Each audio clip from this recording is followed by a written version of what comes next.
Hi everyone, I'm Jack Wins. Today I'm going to talk with you about how to remix the biggest artists in the world. So today it's kind of going to be about not only just about showing kind of the insight into my projects, but more kind of about the strategic side of kind of how you build your profile. I thought it would be quite interesting. Also, let me just go to the next page. I'm going to start a little bit to talk about my background. I'm going to explain a little bit about kind of how the industry works. So why do labels actually need remixes? How do you build your profile? How do you actually approach putting a remix together? Talk a little bit about do's and don'ts, and take some questions. When I talk about how to approach the remix, I'm also going to show you the project of my Ed Sheeran remix, which I'm going to take you through. And obviously you can ask me any questions about that as well. So let's start quickly a little bit about my background. So I'm Jack Wins. I started my project in 2016. I've released tracks on labels such as Mix Mash, X-Zone, Spinning, After Hours, Musical Freedom. I've remixed artists like Ed Sheeran, Clean Bandit, Jessica Lynn, Jonas Blue, Kygo, Axwell Negrosso, quite a few artists. So far I've accumulated over 100 million streams on Spotify through my remixes and original productions.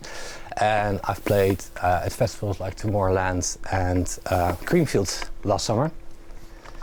So yeah, let's start off with why do labels need remixes? Now the main thing for labels is that they try to raise the profile of the original artist. So especially with emerging artists, they try to kind of build a story around the act, and the best way to start it is obviously often in clubs and on radio. So to kind of give an example, with a pop artist, they might get some club mixes done to kind of build the story in the sense of get some support, maybe like a Tiesto, or on Radio 1 by someone like Pete Tong or Annie Mac. And that kind of helps to build a story to, for instance, go to, say for daytime radio, or take that information to go to Spotify for good placement or to get press. For dance labels, it's often to kind of get a wider spread within dance music, so kind of get support from DJs in different genres.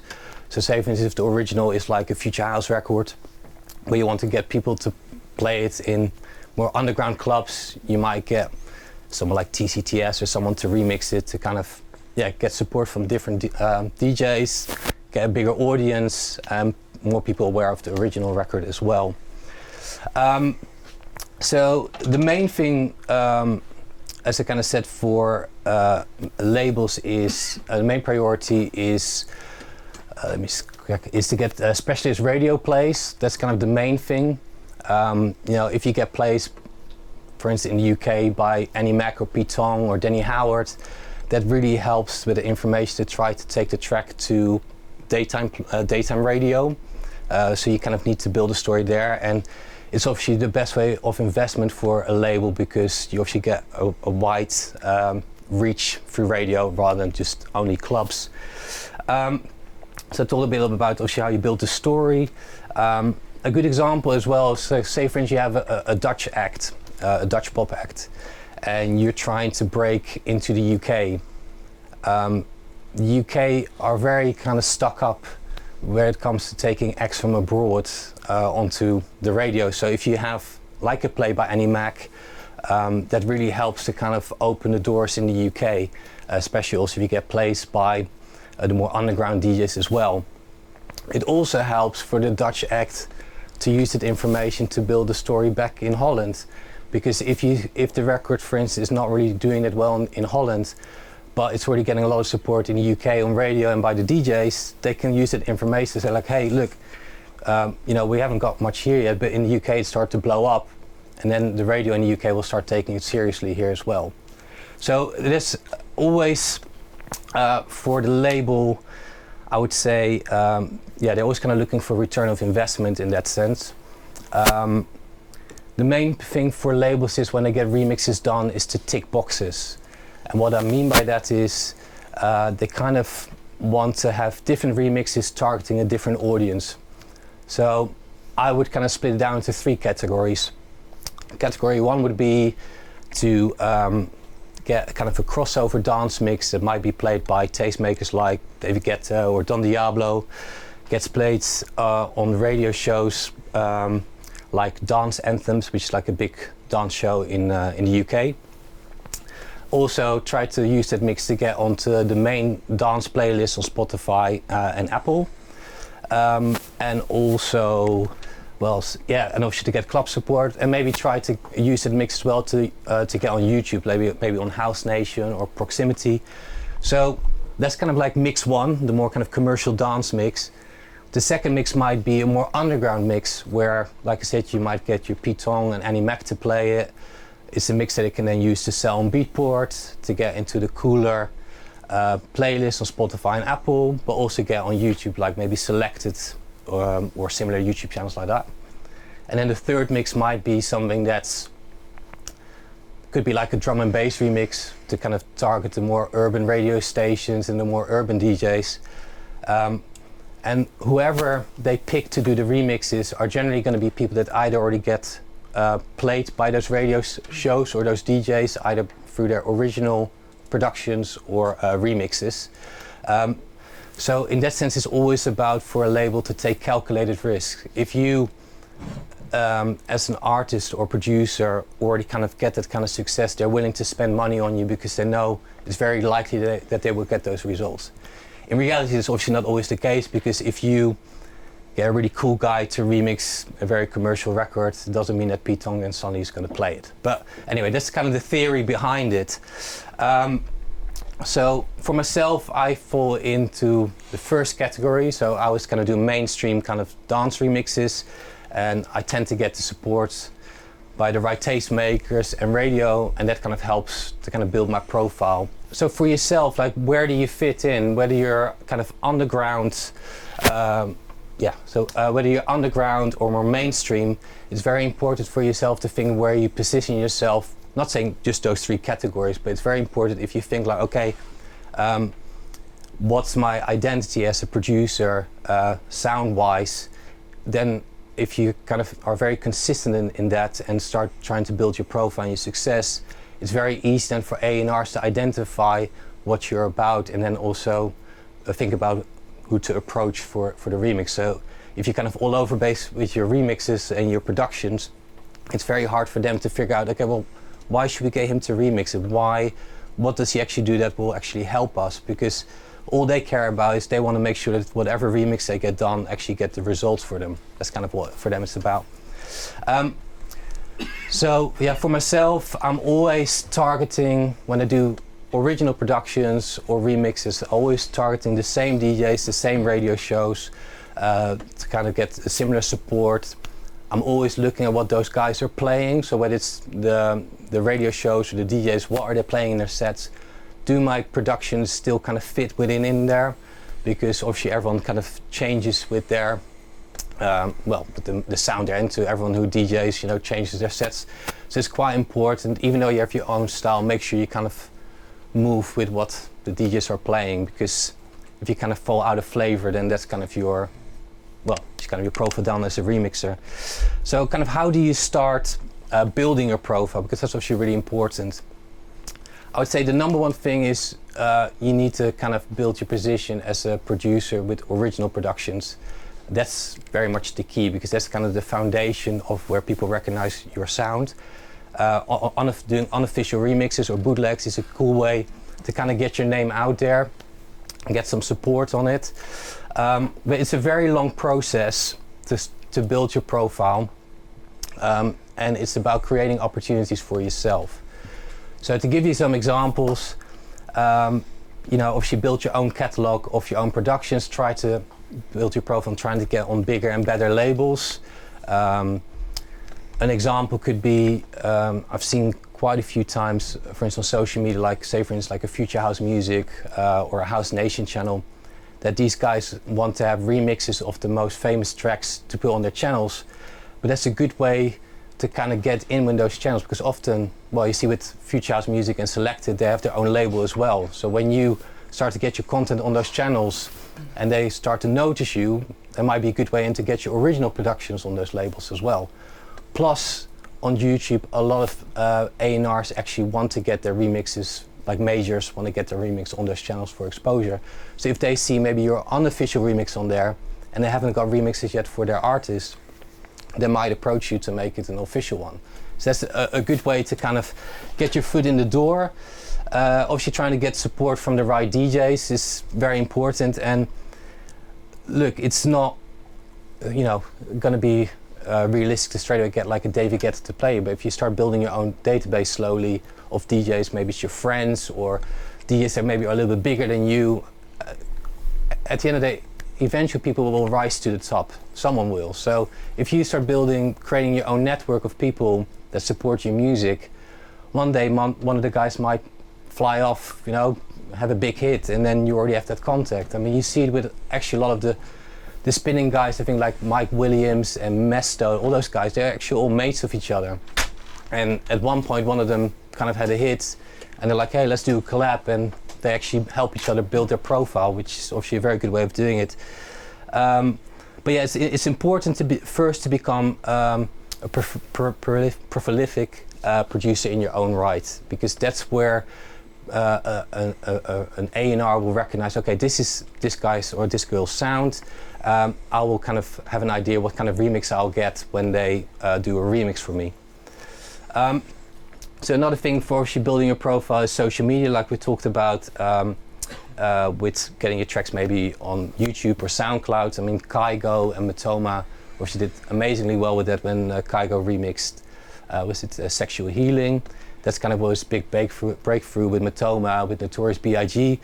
Now obviously SoundCloud isn't as big anymore, but it's definitely a good way to kind of start out and kind of get exposure for your remixes. Remix competitions is actually a very good way to start as well, because first of all you get access to the stems, so you can actually make a proper remix, whereas obviously if you take an existing track you're very limited to what you can do. So I think that's a very good way to get practice. It's a good way to get exposure. Even if your remix doesn't get picked, you still have some content that you can share with other DJs or put online and kind of build profile in that sense. I think that's kind of a good way, a starting point. Another thing you can do is obviously approach other labels or maybe other DJs, do a remix swap, do a remix on spec. And a remix on spec basically means that whether it's for free or paid, that a label say, okay, look, here are the stems, you can do a remix. If we approve it, then we'll release it. If we don't, then, well, yeah, unfortunately, we won't release it. But then you still have something that you can use for your catalog, and if you get the permission from the label, you might still use to distribute it to other DJs and still build your profile. It doesn't really matter always if things are official or not. It's just about creating content and creating a brand and a sound that people will recognize you through.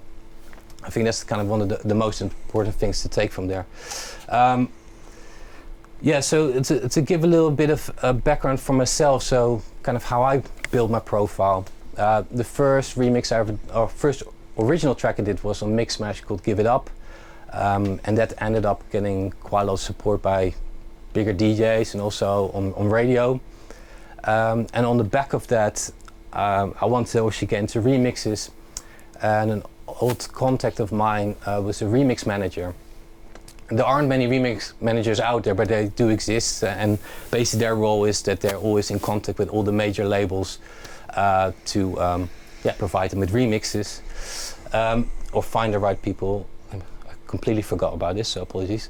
So I reached out to him and said, hey, do you want to help me build my profile in the long term as a remixer? And he's like, okay, well, we'll give it a go. You had some success with one record. That's something we can build on. So he reached out to, I think it was Atlantic Records, and I did a remix on spec for a UK pop R&B act called Western Love Come Down. And that kind of did okay. I did it on spec, got approved, got a little bit of money for it, and got a little bit of radio play, so that was a good start. And then the second remix he pitched me for was for Dua Lipa. Now, at that point, Dua Lipa wasn't really well known. She had one single out, which kind of did okay in the UK. And he basically sent me Hotter Than Hell, and he said, hey, what do you think about this? Are you up for, doing a remix on spec for that, and I listened to it. I really liked her first single, and I thought, look, this record could be pretty cool. I think I could do something special with it. So yes, I remixed it, got approved, and that ended up getting, I think, over 50 plays on Radio 1, and actually got in place on Daytime. I think got a couple of million streams on Spotify. And what it kind of shows is not like that I did something super amazing out of this world, but I was kind of lucky to jump on an emerging artist, did something with it that kind of worked, and kind of ride the wave of her success to a certain degree. So that's a very good way, I think, to start building your profile, because you could, a good way to start is maybe doing, a bootleg of a classic, which a lot of people do. But another way what you could do is you could go on Spotify, New Music Friday, and just look what's coming out. What are the new tracks that are coming out? Oh, I really like that. Oh, I don't really know that artist. Let me just try to make a bootleg of it, get it out to some people. Because again, if you get it maybe on a YouTube channel, and the A&R is like, oh, of the main artist is like, okay, well, we weren't really doing remix, but hey, that seems to work quite well. Why don't we make it an official remix? You might not get paid, but if that record actually blows up, you suddenly, have built your profile, and you will actually get requests, to do remixes paid.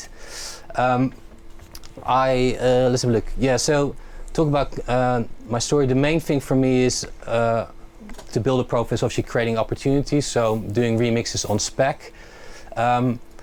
As I mentioned before, even if a remix doesn't get approved, you can still use it. Another thing is, if you ever do a remix for free for a label, make sure there's a contract in place. Even if it's, because, I've had some experience in the past when I used to work on a different project, and basically I did this remix. I first did a bootleg actually of a track. It's kind of what the example I just gave about, I heard this track, I really liked it, I made a bootleg of it, I sent it to the label, I sent it to some DJs, I got some decent support on it. And the label like, oh yeah, this is pretty cool. Well, you can have the stamps, make a remix out of it, or finish it off. And I said, would you like that to release? And like, well, yeah, it's cool, but no, it's okay. Even though David Guetta was playing and some other people, but they didn't want it. It's like, fair enough. Anyway, so that record was kind of doing its thing of my remix. And then about 2 months later, I looked on YouTube, and my remix was on there, and I saw like this comment in Polish, and it said Vodafone. And I was like, So I translated it obviously on Google Translate, and someone basically said, hey, I just heard this I saw this on TV, like in a TV ad for Vodafone. I was like, So I went on the Vodafone website in Poland, and it turned out that they used my remix for a national campaign. So I obviously emailed the label and like, hey, seems to be my remix doing quite well. And he's like, well, good exposure for you, And I had no leg to stand on, because obviously there wasn't a contract in place, and I obviously got screwed really hard. But that's the thing that can basically happen. So get a contract in place, even if it's not a contract, just get something in writing. And also, if you do a remix for free, try to do a deal where if they don't pay you, say like, okay, can I have maybe a percentage of royalty of whatever my remix does? Because say your remix does blow up and you still get maybe 40% of whatever it does on Spotify, you can make some serious money. Again, I know someone who did that, and they said, oh no, I'll do it for free, I'll do it on a 50-50 split of whatever my remix made. He had 4 million streams on Spotify, and suddenly he made like over £10,000. So it's still, a good way to do it. There's actually another good example of, for myself, about creating opportunities is the first ever remix I did for Ed Sheeran wasn't Beautiful People, it was actually Shape of You. And that's kind of happened was I just remixed Clean Bandit, Rockabye, but that was literally done when the record wasn't a hit yet. And then Ed Sheeran, Shape of You came out, and I heard it, my manager heard it, and my remix manager were like, oh, this is going to be big, because it was his first kind of single of the album. Like, okay, this is cool. So we're like, okay, why don't we pitch to the label if I can do a remix of it? And the label said, well, we're not going to do any official or dance remixes of this, but look, if you want to have a go, here you go, take the stamps and see what you can do. So I did the remix, and they're like, oh, this is really cool, we can use this. So we're not going to release any remixes like on Spotify as big commercial remix, but we'll use it for club promo. So they end up signing it. I got some money for it. I kind of created an opportunity out of nothing. And of course you're like, well, you know, it's Ed Sheeran, you've already got some remixes out. But if you think about what I did before that, yeah, I had some decent remix, but I was definitely not at the level to be able to remix, like at that time, the biggest artist being Ed Sheeran. And yeah, I didn't really make that much money. It wasn't on Spotify, but suddenly people like Kygo were playing it, Jonas Blue, all these guys. Suddenly Kygo drops me a line, hey, do you want to remix my new single? Jonas Blue drops me a line, hey, do you want to collab on remixing my new track? And suddenly I had loads of new opportunities on the back of it. So it's always, the main thing is just try to look for opportunities, no matter how big or small they are. Every step is a step up in that sense. So also what I would like to share with remixes on spec. So once your profile's building, you know, you have a bit of a name for yourself, you're getting paid for remixes. You don't really have to do remixes on spec anymore. I tend to not really do them. In the US though, it's very much the norm for some reason. I don't really know why, but in the US they tend to always want to have remixes on spec. Doing remix on spec when you have a bigger profile is quite difficult because there are a couple of things that you never really know. Like if they ask you to do a remix on spec, how many other people have they asked to do a remix on spec? So you might end up competing against 20 other people, and then the likelihood of you actually getting paid or getting approved is quite small. The label has nothing to lose. If they turn down your remix, well, that's your problem.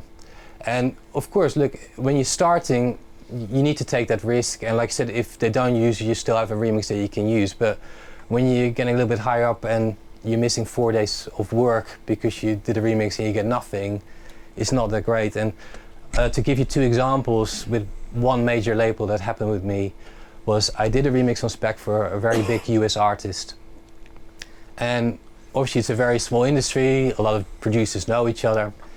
And I found out that, first of all, a lot of other producers were asked to remix it. The label asked all these producers to remix it, but then I found out through someone else I knew in the label that both the artist and the manager didn't want any remixes. So he wasted time of at least 20 producers all doing a remix, and he already knew that they were never going to be used. So that was already a bit of a waste of time. And then the second one I did for them, and that kind of was the final nail in the coffin for me, was that I did a remix, then the label approved it, the artist went AWOL, then the track kind of got pushed back, and then it never got released, and in 6 months you're still kind of chasing it, even though the label approved it, but like, oh yeah, well, we haven't heard from the artist the final confirmation, so we can't pay you. So in the end I wasted at least a week's worth of production time that I could have spent on something else. So yeah, so that's, I think whenever you do a remix on spec, doesn't matter if you're starting off, ask some questions. Just ask, hey, okay, how many other people are doing a remix? When is the record actually going to be released? You know, when you already have a little bit of information, at least then you can make a decision, is it going to be worth my while doing this, rather than learning the hard way. So then I want to talk a little bit about market value. So market value is the most important thing about remixes. I don't know if it's on here. Going up to, yeah, market value, yeah, long-term strategy. So it's all about your market value. It's about how can you, I always kind of compare it a little bit to the stock market. How can you make sure that your value keeps going up bit by bit? So kind of, as I already mentioned, it's very important to think about quality over quantity. Try to remix artists and work with labels that kind of fit or that you want to be associated with. I think it's very important. Make sure that your remix are always to the highest standard. The artist that you remix, at the end of the day, you're associating your brand to that artist, and obviously vice versa as well. So if you're remixing a really commercial track that you actually don't really want to be associated, but they're actually paying you some money, yeah, you make a bit of money, but it's actually damaging your profile. So I think that's a very important thing to kind of keep in mind. Yeah, like I say, make sure you always promote your own remixes. Try to keep as much control yourself to the success of your remixes, because might sound weird, but for instance with majors, when they get remix packages done, sometimes they don't even promote them. They might spend £10,000 on 3 remixes and they never do anything with it. And you probably think like, well, why would that be? Well, maybe because the original is not performing that well and they decided to move on. So if you in the meantime still putting your remix out and actually getting some results, the label might think like, oh, this is kind of kicking off. You know, this is someone we need to be using more. Another thing is if you're a part of a remix package, they're gonna always look which one is the best performing remix. So if you're pushing your remix and it's starting to get a lot of support, whether it's by DJs or radio, they're definitely gonna think, okay, we're gonna use this guy or girl again because it's obviously getting the results that we want. Yeah, a good example of a mistake, which I've seen quite a few times, is you have a producer and they have a big record and suddenly they get loads of remix requests. And the first thing they'll do is just take whatever I can. Let's take it all, let's make as much money as I can. And they end up maybe doing 5 remixes in a month. And yeah, you make a lot of money that month, but the thing is you're competing against yourself. If you have 5 remixes out in the space of 1 or 2 months, no DJ is going to play all your 5 remixes. They might pick 1. So then all those other 4 remixes are wasted. You're pissing off your client because your client's paid a lot of money, and what did they see? That you already have 4 other remixes out. They're like, well, we got you your remix because we want to get certain results, and now your other remix is doing it, and we've just wasted all this money. And then they might never come back to you. So you actually made quite a bit of money in the short term, but in the long term, people don't want to work with you anymore. So think about long-term gain in that sense. Yeah, so for myself, for example, I've had those times where I've had 5 remixes, 5 requests. Say for instance, like when it did Ed Sheeran or a Kygo remix, it gets certain plays on radio, and suddenly all the A&Rs like, oh, he's getting plays on the radio. Right, let's get into remix. Because it's just, for A&Rs, you got to think they might release, I don't know, 5 records a week, and they need to get remix packages on. They don't have time to research. They just look, okay, the radio show played this remix, that remix, right, let's just reach out to those people. So I've had periods where I've had so many remixes, and it's difficult because obviously got management as well. They get paid a share of what I earn, but I just turn them down. And it's hard because like, God, I'm turning down so much potential money. But the thing is, if I would make the mistake like I just said, I'll do all those remixes and it competes, my value is starting to go down again, and people probably don't want to reach out to me anymore because they're like, okay, well, yes, his remixes are not performing very well. So I always make sure I'd rather take one really good one, take a break for a month or 2, and have another one, but make sure that each one has a huge impact, or as much as I can, so that whenever I get new requests, I can maybe ask for a bit more money, or I get a bigger artist, because that's at the end of the day what you want. You want bigger artists to raise your profile, and then alongside build your career, obviously as a producer.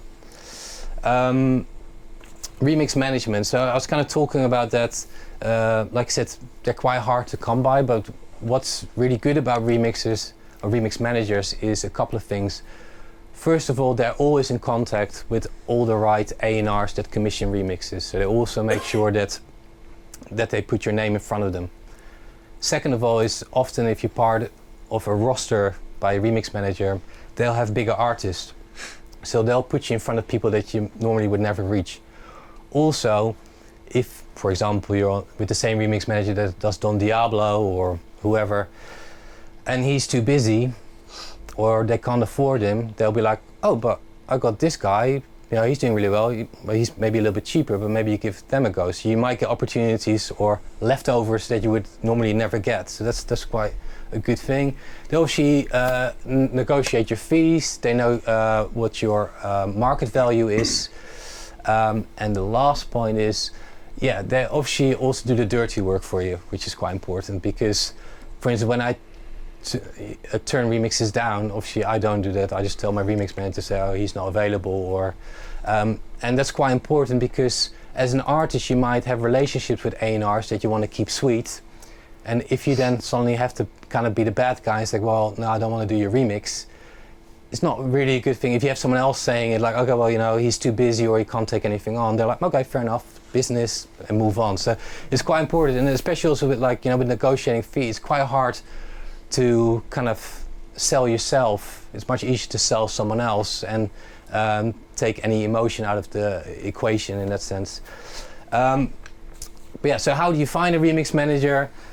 Like I said, there aren't that many out there, but they definitely are. But the most important thing is that you already have a level of success, or at least some kind of profile, because they are not going to be interested to build you all the way from the ground up. It's kind of the same with management. There needs to be something there for them to work on. That doesn't mean that you, in the meantime, either can do it yourself, or if you have a manager, they can obviously look after it as well. But just be proactive, just reach out to people. There are loads of opportunities out there. So right, let's move on to approaching remixes. So let's have a look at all the things. Yeah. So when you do a remix, you got to keep a couple of things in mind. The most important thing you have to remember is that you're providing a service to a client. Someone is paying you, or not paying you, or whatever the opportunity is, but generally they would be paying you, and they have a certain expectation of what they're gonna receive for paying you. So it's very important. Customer is king, so as they always say. So try to find out whenever someone approaches you, what productions do they know of you, or what remixes do they know of you, because that will really help to get an idea what the client's expectations are. It's very important. When you approach remix, think of the timeline, because it obviously has an impact of well, how much time you have to actually put it together and actually schedule it. Other thing is always think about, as I kind of mentioned before, when you get a remix request and you hear the original, is this something I can actually work with? Is this something I can do a good job on? Is it someone I want to be associated with? Is it a good opportunity? So when you get a remix request, when you, as I kind of mentioned before, when someone requests a remix, and ask them like what kind of records they know of you, and keep that in mind. So even if you've just had a recent track that's done really well, they probably reach out to you because they want something similar in that vein. Now, you obviously can be creative, but don't go completely overboard, because if you deliver something that's completely out of line with what you're known for, you're probably gonna get the remix rejected, which is obviously not what you want. Often clients don't have a clue what they want. That's often the case as well. So try to, if they don't know what they really want, but they kind of know you for some records, like I said, ask these kind of questions, because then at least for yourself you can shape some kind of idea of what you need to deliver for them. Other things is, so I actually got a good example of that. I've obviously had some remixes done for my own tracks, and we would reach out to a certain producer and like, hey, do you want to do a remix? And it's again for us to tick boxes to get more kind of underground support, and discuss with them like, hey, I really like these records that you've done. And it's like, okay, cool. And then we get the remixes, and it's like it's completely different what we expected, and it's not actually going to fulfill the job that we want that remix to do. So we actually end up paying money, and we actually have a remix that we actually can't really use. And that's obviously what you want to avoid. So if the client isn't asking you, try to have a conversation with them to get a bit of an idea, what they like about you, so you know how to kind of move forward. The bigger you are, the more freedom you have when you do remixes, but consistency is key. I always, when I do remixes, sometimes I base it on some of my, as a basis of my existing productions. Sometimes I just start completely from scratch, but always keep in mind, even if you do something completely different, kind of what I said earlier about what kind of category you fall. Is it the mainstream mix you're trying to do? Okay, if you do something new, at least make sure it fits within the radio shows or whatever those DJs are playing, so you still kind of get the results that they want. Let's talk quickly about time frame. So often when remix packages are put together by majors, they do it last minute, and the reason why they do it, I don't know, because sometimes actually they schedule a record 3 months in advance, but then they decide 1 week before release to do remixes. Sometimes it has to do because maybe the track is starting to build well, and like, okay, let's get a remix package together, let's do it quick. But it's always very last minute, especially with bigger labels. So normally when I get approached for a remix, I have between 3 and 5 days to do it. So that's why it's good, like I said, to do remix competitions, get practice in, because you need to kind of get used to being able to push something out quick. For me, I quite like it because it forces you to make decisions, whereas normally when you do your own productions you might do 2 months or whatever and take your time and analyze it. This way you just kind of have to move on with it. But it's good to have your go-to sounds, your presets, stuff from different projects. Not only is it a good way to get your remixes done quick, but it also helps then to create a consistency with your sound, because if you use like maybe some drums or a bass preset from a previous track, yeah, you slowly create some kind of consistency, so that's quite good.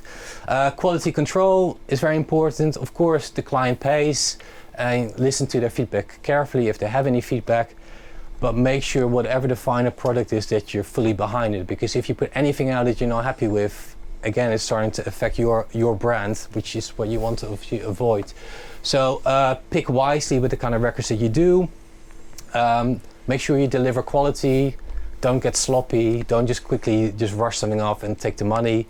Try to always deliver kind of a decent standard that you're happy with.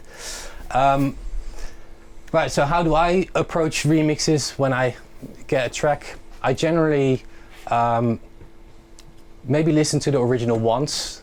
Often I even try to avoid it. I often try to just listen to the a cappella. Because when I approach a remix, I generally just take the a cappella and start building a track around it. I always try to, I think the most important thing is when you do a remix, kind of think, how would this track sound if it was my own record? And the best thing, obviously, when you have a vocal record, is just to take a vocal and just start building a track around it that sounded like you.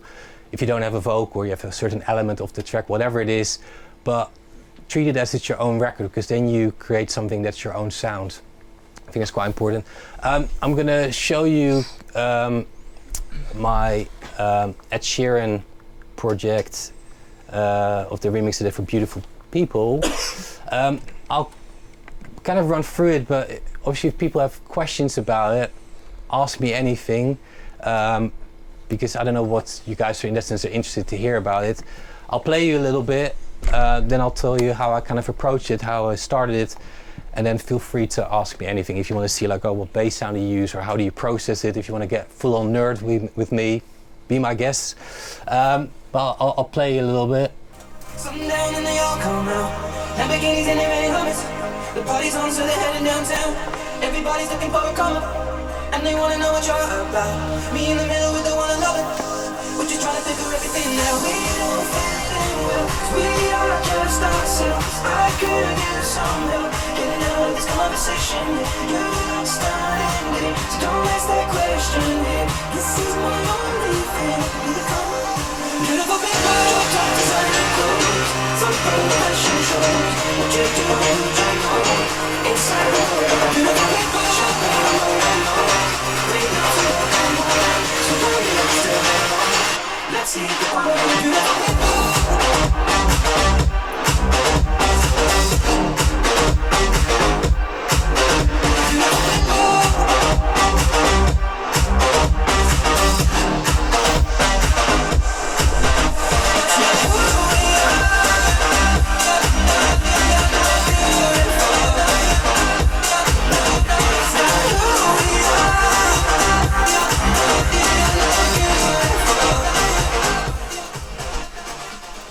That's pretty much the remix.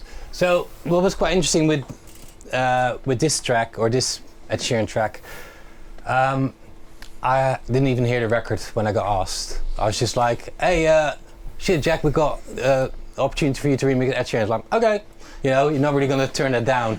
But what was quite interesting, obviously the original was really slow. So I was like, oh, what am I gonna do with this? Like, because that's actually a very good tip, by the way. When you do a remix, look at the original tempo, especially when it's a pop record. Anything around the 75 BPM, when you start speeding it up in a house tempo, it just doesn't work. And that's fine if you're a cool underground tech house producer where you just like a little vocal snippet which is like yip yip, then it doesn't really matter. But when you try to do, you know, I'm mostly doing all full vocal stuff, so it just doesn't work. It just gets chipmunks. So I've had quite a lot of remixes that I had to turn down, or what I actually do is I'll just speed the vocal up to the speed that I would have it in my track, and I'll just send it to the A&Rs like, do you think this sounds okay? Because if it's okay with you, then I can probably do it, but if you think it doesn't sound right, then we're not going to do it. And that's a good way, because A&Rs often don't, A&Rs are generally not always producers. Sometimes they are. The A&Rs that are producers, for me, is very easy to work because they get it. But generally A&Rs, they don't understand it. When you hear a record at a low BPM, that would sound like a chipmunk or whatever when it's sped up like twice as fast. So sometimes you kind of have to kind of show them like, okay, well, you know, this is actually what it will be the result like. What do you think? And like, okay, yeah, maybe that's not going to work. But anyway, so with this remix, kind of like I said, I just started with the vocal, and what I did was I just dumped the vocal into Ableton, loop. I think with this I just looped the verse, and I just start playing chords with it. Because for me, at the end, it's a song, and the chords kind of determine wherever the rest kind of goes to. So what I did with the vocals was I put a vocoder, as you can kind of see. And then what I did is I added like a vocoder, and they don't sound great by themselves, but by just kind of adding that as a layer, it kind of makes it a little bit more interesting. See? And kind of what it does, it adds a layer, but it also kind of adds a nice bit of color to the vocal. So it's quite a interesting way to make something sound a little bit more interesting.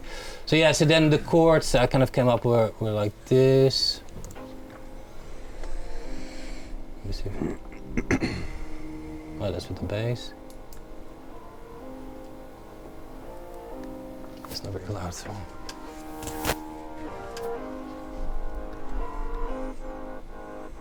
Well, 'cause we are just ourselves. I could use some help getting out of this conversation. Yeah, you look stunning, dear, so don't ask that question here. This is my only fear, that we become beautiful people. Drop top designer clothes, front row fashion shows. What you do, you know, inside the world of beautiful people. Champagne on all I know, breathe out some more home. Surrounded but still alone. Let's leave the party. It's very basic, but it's like for me, when you have the chords, for me, then that's for me is pretty much the song, because I kind of know what the vibe is of the record by putting the chords under it. I then obviously create the pattern with the piano, and then you kind of get a vibe or an energy going, and this for me is always the starting point. When I have that, yeah, then obviously you get the thing of the drop. It's like, okay, well, I'm going to do it with the drop. The easiest way would have been to just go with the piano and the drop straight away. But I was like listening to a couple of other records, like, okay, this is quite cool, like it's kind of something bouncy. I want to do something a little bit more clubby, because the original is actually so commercial. So then I'm always like, if I have a record that's really commercial, how can I kind of offset it a little bit to make it, I wouldn't say credible, because it's not necessarily credible, but at least something that's a bit more cool and clubby that I know people can play in their sets. And it kind of sits in the balance of, you know, Don Diablo can play it, but it's not too tough that radio can play it as well. Something like, let's have a look. So yeah, then you got in the drop, you got, let's have a look. By the way, I'm a big fan of layering, as you will hear in this.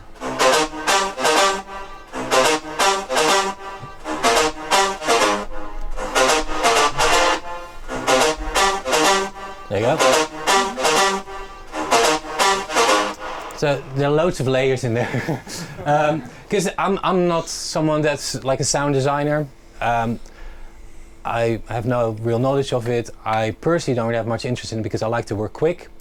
So I'm always layering different sounds on top of each other. So I'm trying to figure out, okay, well, this is the bass sound. What else does it need? It needs something more on the stereo side.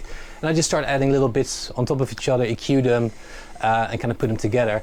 Some of these are synths, some of them I had to bounce down because I normally don't produce on a laptop, but I'll just kind of put them all together one by one so you can kind of hear what's happening.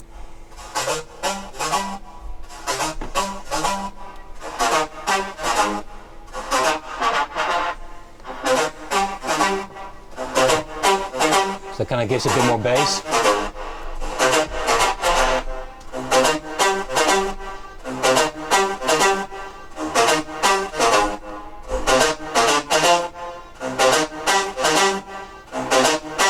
The last one doesn't work, but it's people always ask, oh, what synths do you use, or what piano do you use?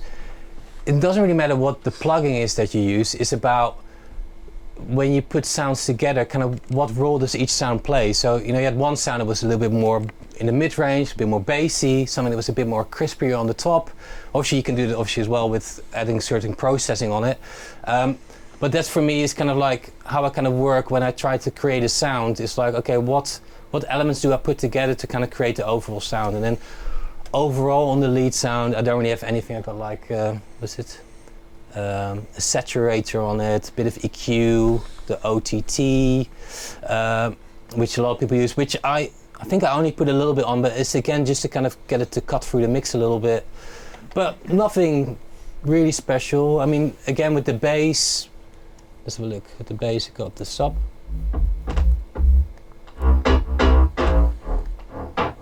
So I cut all the low end out of the bass. Again, the bass is like loads of layers. Let's go for them.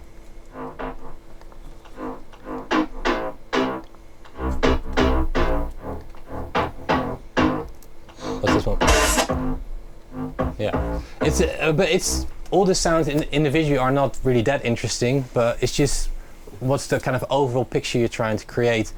It's very important to think also where everything sits in the mix. So you know, this is very bass heavy, so I made sure obviously out of the lead sound it might have a little bit of mid in it, but most of it is kind of in the mid-high range to kind of fill that space.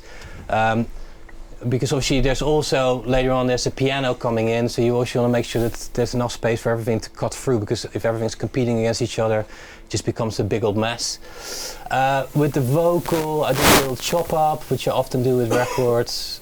I think it's just a bounce down, but it's like this one.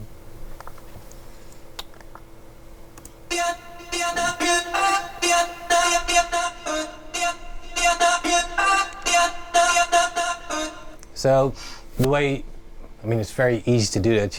With Ableton, you can just literally splice everything on the keyboard.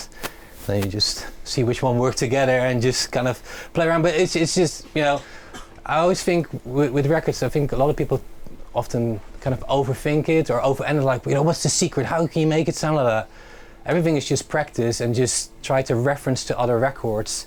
Why does the record sound amazing? What is it? So I think that's quite, yeah. Reference to other records, to kind of see what sounds make it work, and kind of apply it to yourself. There's not a magic formula, also in the sense of sound design, just whatever works for you. For me, like I said, it works using a lot of samples, maybe in combination with some synths, that kind of puts it together. I just want to thank you all for taking the time out to come here, and I hope you've learned something. And if afterwards you got any question, you're like, hey shit, I want to ask him that, just drop me a message on socials, whatever, and I'm happy to answer it. So, yeah? Cool. Thanks, guys. Thank you.